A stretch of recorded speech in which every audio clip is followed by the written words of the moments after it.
You may know that a book of maps in English is called an atlas.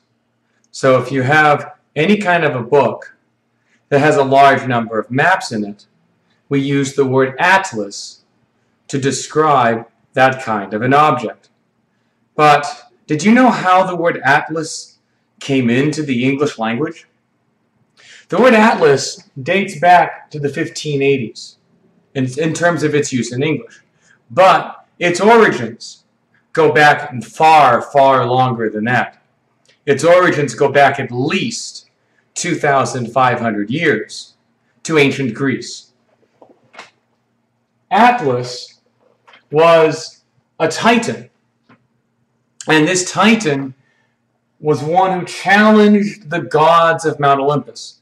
The Greek gods in Greek mythology were led by Zeus, who was the king of the gods, and they lived on Mount Olympus. Atlas was one of another group of gods called the Titans, and the Titans challenged the rule of the Olympian gods, led by Zeus. Well, everyone today knows Zeus and Apollo and the other Olympian gods. Well, the Titans lost, and each of the Titans was given a punishment. So they were, in the case of Atlas, he was forced to hold up all of the heavens on his shoulders. It was his job to make sure that the heavens did not fall onto the earth.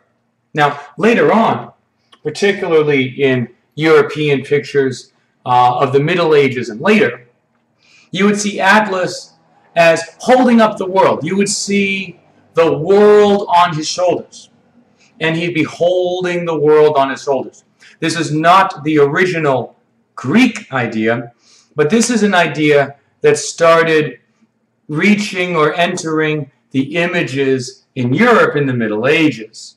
So, by the 1580s, we start talking about an atlas as having the world in your hands. In this case, the world in a form of maps. So, this atlas has maps of every country in the world. The idea that you are holding the world in your hands, much as Atlas was holding the world on his shoulders or on his back, depending upon the images you see. So even though this was not the original Greek idea, it evolved into this idea.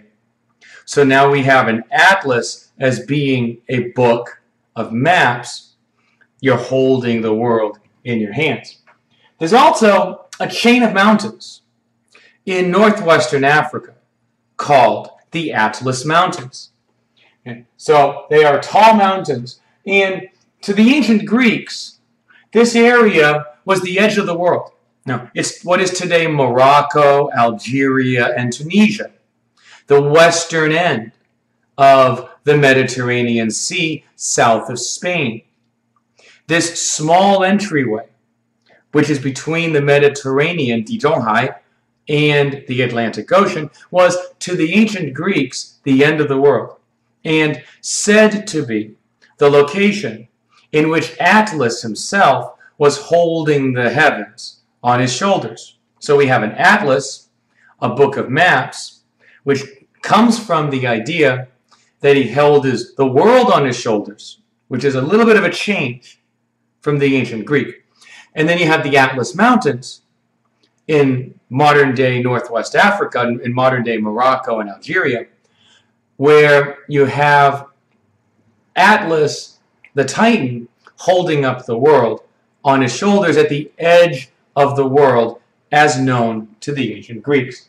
So Atlas was said to be there holding the edge of the world. So we can say the following things. We can say, one, an atlas is a book with any kind of map.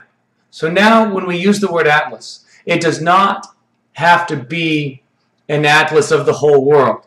It can be an atlas with maps of countries or continents, but you can also have a map or an atlas with maps of Taiwanese cities and counties.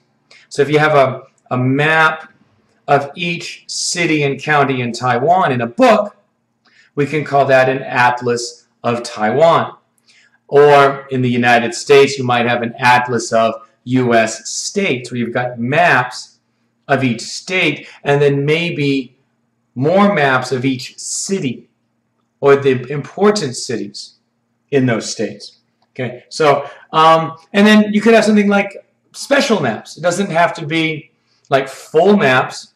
For example, today, I was at 7-Eleven, and I saw a map, an atlas that had maps of the so-called old streets in Taiwan, 老街, in towns all over Taiwan. So even a special book like this, we can call an atlas. So atlas is a word that dates back to the 1580s, but it's much older than that. It comes from ancient Greece.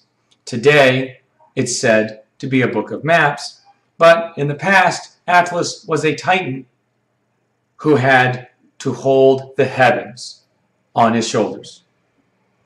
This is another Origins of English Words edition. 如果你还有问题，你可以上 FB 台中新英格兰美语，你也可以看 YouTube TCNE English。如果你在台中，你找英文老师，你可以在 FB 跟我联络。谢谢你收看。